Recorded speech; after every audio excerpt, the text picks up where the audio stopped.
How to get best sticker apps for WhatsApp. The first things first, before you go ahead and log into your WhatsApp applications account, all you have to do is make sure that you're running the latest version of WhatsApp. Just simply go to Google Play Store and then just simply type in WhatsApp Messenger, and then here ensure that your WhatsApp is updated to latest version so that you'll get the updated stickers available. So next thing to do is of course open up and log into your WhatsApp application, and then just simply go into any specific messages where you would like to send your stickers to.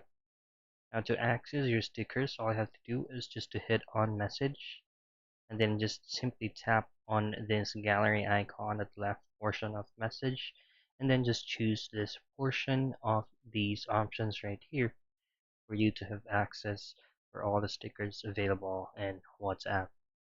Now, if you would to add more stickers, all I have to do is to browse more sticker packs, which will take you to a specific applications that you can download differently from the application. Those are the best sticker apps that you can download for WhatsApp.